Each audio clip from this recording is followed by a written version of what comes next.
جہاں عدلیہ نے اپنے فیصلے پر قائم نہیں رہ سکی, اپنا فیصلے پر امپلیمنٹ نہیں کروا سکی, کیا وہ عثمان ڈار کو انصاف دلوائے گی؟ یا پھر 9 مئی میں جتنے بھی اٹھا لیے گئے تھے بے گناہ, کیا ان کو انصاف دلائے گی؟ جتنی خواتین ابھی تک اندر ہیں اور چار دیواری کی پامالی کس طرح نہیں کی گئی. جب الیکشن کی اناؤنسمنٹ ہوتی تھی, جب جلسے کی اناؤنسمنٹ ہوتی تھی, عمران خان صاحب کہتے تھے میں آ رہا ہوں, اور یہ کریک ڈاؤن شروع ہو جاتا تھا. یاد ہے نا آپ کو؟ کوئی زیادہ پرانی 2-3 سال 5 سال 10 سال پرانی تو بات ہے نہیں, یہ بھی گزشتہ 3-4 مہینوں کی پہلوں کی بات ہے. کس طرح سے وہ کریک ڈاؤن ہوتا تھا, چار دیواری کی پامالی کی جاتی تھی. کیا عدلیہ نے تحفظ دیا؟ اب انہوں نے امید باندھی عدلیہ سے. کیا عدلیہ اب ان کی سنے گی؟ اب انہیں انصاف دے گی؟ اب ان کا تحفظ کرے گی؟ اگر اب بھی نہیں کرے گی تو پھر کب کرے گی؟ اس سے پہلے کہ میں آگے جاؤں, سب سے پہلے تو عثمان ڈار صاحب کی والدہ کا ایک ویڈیو پیغام ہے, وہ کیا ہے سب سے پہلے آپ یہ سن لیں. ظلم کی حد دیکھو کہ پہلے وہ کون لوگ تھے جنہوں نے میرا گھر توڑا, گھر کی کوئی چیز نہ چھوڑی, اس کے باوجود انہوں نے میری عزت پر ہاتھ ڈالنے کی کوشش کی, میرے سر سے دوپٹہ اتارا, میرے بال کھینچے. آج آپ نے میرے گھر کو سیل کر دیا. یہ قصور ہے ہمارا کہ میرے بیٹے عمران خان کے ساتھ تھے, پی ٹی آئی کا الیکشن لڑتے تھے, عمران خان کے ساتھ ہے, اس لیے ہمیں سزا مل رہی ہے. میں چیف جسٹس پاکستان کو اپیل کرنے, ایک ماں اپیل کر رہی ہے چیف جسٹس پاکستان دے اتنے پورا امید ہے کہ انہوں انصاف ملے گا. جی, تو یہ عثمان ڈار صاحب کی والدہ محترمہ کا ویڈیو پیغام تھا. انہوں نے چیف جسٹس صاحب سے اپیلیں کی ہیں. انہوں نے کہا پہلے کون لوگ تھے جنہوں نے میری عزت پر ہاتھ ڈالنے کی کوشش کی. یاد رہے میں نے آپ کی گزشتہ روز پہلے ایک بات بتائی تھی کہ ویڈیو کے حوالے سے ہی, کہ یہ چار دیواری کی پامالی, کہ میرا دل جو دہلا وہ اس ویڈیو کو دیکھ کے ہی دہلا تھا. میں نے آپ کے ساتھ شیئر نہیں کی تھی, لیکن وہ میں دیکھ چکا تھا کہ کس طرح سے والدہ محترمہ کے ساتھ کیا تھا اور ان کی اہلیہ کے ساتھ کیا تھا. اہلیہ کا تو چلیں اتنا ہائی لائٹ نہیں ہوا کیونکہ وہ ایک سپریٹ تھا, لیکن ماں کا کلیئر ویژولز دکھ رہے تھے. یاد رکھیے گا وہ ماں تھی, اور ماں کی بد دعا جب لگتی ہے نا تو وہ اس دنیا میں بھی دیکھتا ہے اور اس دنیا میں بھی دیکھتا ہے, یعنی کہ آخرت میں. تو خیر منا لیں آپ اپنی. خیر آگے چلیں. میرے سر سے دوپٹہ اتارا, بال کھینچے, آج میرے گھر کو آپ نے سیل کر دیا ہے. قصور ہمارا یہ ہے کہ میرے بیٹے نے عمران خان صاحب کے ساتھ کھڑے رہنے کی ضرورت کی ہے, بس یہ قصور ہے ان کا, اور کوئی قصور نہیں ہے. اگر وہ اب بھی لا تعلقی کا اعلان کر دینا تو ان کی فیکٹری بھی کھل جائے گی, ان کا گھر بھی انسیل ہو جائے گا, اور وہ ایک باعزت باوقار شہری پاکستان کے بن جائیں گے. ایون کہ انہیں مختلف ٹاک شوز میں بلایا جائے گا, نمائش کی جائے گی کہ دیکھیں یہ محب وطن پاکستانی. ابھی وہ غدار ہے. کیوں؟ کیونکہ وہ عمران خان صاحب کے ساتھ کھڑا ہوا. جب وہ ہٹ جائے گا تو وہ محب وطن پاکستانی ہوگا. اور محب وطن پاکستانی تو صرف وہی ہیں جو اسلام آباد کی طرف رخ کیے ہیں اور ان کی طرف آ رہے ہیں. یعنی کہ میں پی ٹی ایم کی بات کر رہا ہوں, پختون تحفظ مومنٹ. یہ وہی جماعت ہے جس کے خلاف عمران خان صاحب نے ایک کریک ڈاؤن کیا تھا اور ان کے علی وزیر اور ان کو جیل میں ڈال دیا تھا. لیکن کسی کے پیٹ میں مروڑ اٹھا, اور وہ تھے 14 جماعت کی پارٹیاں. ان کے پیٹ میں اتنے پروڑ اٹھے کہ نہیں, انہیں پروڈکشن آرڈر سے نکال کے ادھر اسمبلی لے کے آیا جائے. عمران خان صاحب نہیں لائے. انہوں نے کہا نہیں. اسی کو کنٹینیو کرتے ہوئے ایک چیز اور بول دیتا ہوں تاکہ میں جب کچھ بولنے لگوں تو کچھ حوالہ ہو میرے پاس. یاد کریں اس وقت کے D G I S P R تھے عاصم غفور صاحب. تو انہوں نے کیا کہا تھا؟ انہوں نے کہا تھا کہ آپ فوج سے لڑ سکتے ہیں. آپ کس بدلے کی بات کر رہے ہیں؟ Nobody can fight with the state. اگر آرمی چیف نے پہلے دن میں نہ کہا ہوتا کہ بیٹا ان سے تھوڑا نرمی سے بات کرنا, تو آپ کو ہینڈل کرنا کوئی اتنا مشکل بات نہیں تھی. یہ تھے آصف غفور صاحب, اس وقت کے D G I S P R تھے. تو یہ ان کی بات تھی, میں جو بتانا چاہ رہا تھا آپ سمجھ گئے ہوں گے. پھر بھی ان کی ایک ریجیم چینج آپریشن ہوتا ہے, اور اس آپریشن کے بعد ایک عجیب چیز دیکھنے کو ملتی ہے. اب وہ کون تھا جس نے ان دونوں کو باہر نکالا؟ علی وزیر اور اس کو پی ٹی ایم کے رہنما تھے. یہ جب باہر آئے انہوں نے باقاعدہ اسمبلی سے ٹویٹ کیا. یہ بھی آپ دیکھ سکتے ہیں کہ اسمبلی سے ٹویٹ کیا 174 پورے 174. اس کے بعد مختلف سیاسی جماعتوں کے ساتھ بھی نظر آئے. بلاول بھٹو ہو گئے پرچی چیئرمین, اور مختلف جماعتوں میں مسلم لیگ نون نے بھی ان کی حمایت کی. اور یہ وفاقی وزراء رہیں, یاد رکھیے یہ وفاقی کابینہ میں شامل تھے. اتنی حساس میٹنگز ہوتی ہیں وفاقی کابینہ کی, اور یہ چلے حکومت میں تھے. ان چیزوں میں یہ لوگ موجود تھے تو تب کسی کو خیال نہیں آیا، تب ان کو کوئی مسنگ پرسن وغیرہ یہ وہ کچھ بھی نہیں تھا. اب جب یہ حکومت ختم ہوئی تو مسنگ پرسن یاد آ گئے ان سب کو کہ ہمارے مسنگ پرسنز کہاں ہیں، ان کے لیے کریں.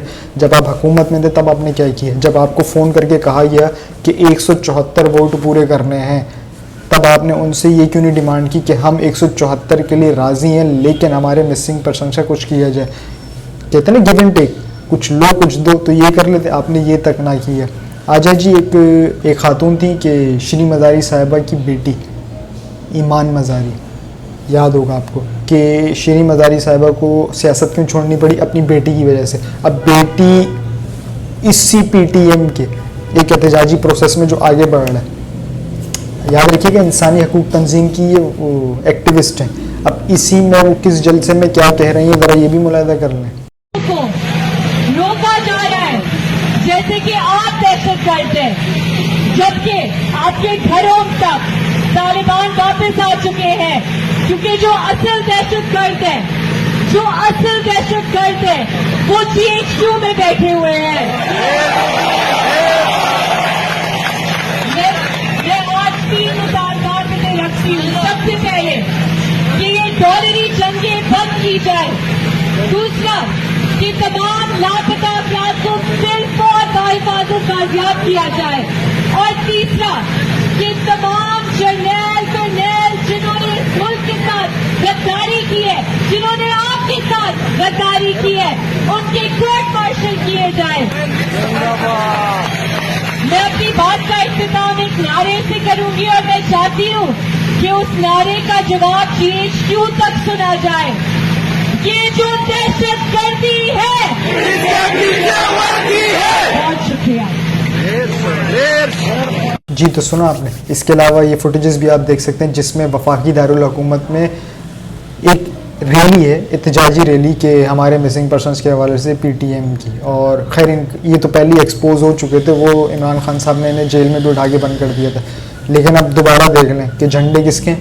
افغانستان کے جھنڈے لہرائے جا رہے ہیں. اس میں پاکستان کا نہیں ہے، اپنے ہیں اور افغانستان کے جھنڈے ہیں. لیکن اب یہی حرکت، لیکن اس کے بالکل برعکس، آپ کو پی ٹی آئی کے جھنڈے لہرانے پہ پابندی ہے، افغانستان کے جھنڈے آپ لہرا سکتے ہیں. آپ کو پی ٹی آئی کے احتجاج سے مسئلہ ہے، اس سے پریشانی ہے، لیکن آپ پی ٹی ایم اور دیگر جماعتیں سکون سے کر سکتے ہیں. آپ کو پی ٹی آئی کی خواتین سے مسئلہ ہے، لیکن پی ٹی ایم والے اپنی خواتین کے اس طرح سے جس طرح ایمان مزاحین تقاریر کی ہیں کر سکتی ہیں. آپ کو پی ٹی آئی کے چیئرمین سے مسئلہ ہے، لیکن باقی جتنے بھی یہ علی وزیر وغیرہ ہیں 174 پورے، ان سے کوئی مسئلہ نہیں، کیونکہ یہ پاک صاف ہیں، یہ نیک ہیں. یہ آپ کی ایک کال پر مان جاتے ہیں اور بولتے ہیں ہاں ٹھیک ہے اوکے سر. یہ دیکھیں 174 پورے.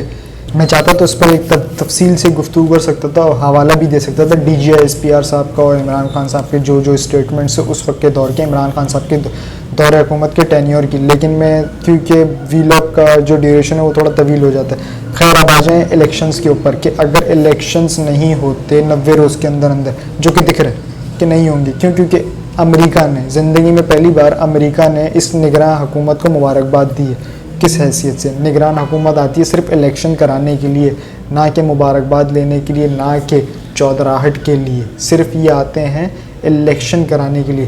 اب جب ان کو مبارکباد دی ہے تو یہ اپنے ذہن میں ڈال لیں کہ یہ 90 دن کے لیے نہیں آئے، ہو سکتا ہے یہ کوئی 2-2.5 سال کے لیے آئے ہیں. چلیں یہ تجربہ بھی آزما کے دیکھ لیں، کیونکہ ہمیں عادت ہو گئی تجربے کاری کرنے کی، کیونکہ ہم نے ماضی سے کچھ نہیں سیکھا.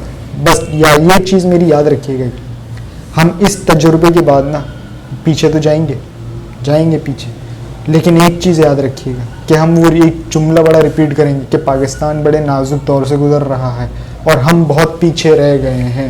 تو پیچھے حضور ہم نہیں رہے، ہمیں کیا گیا ہے.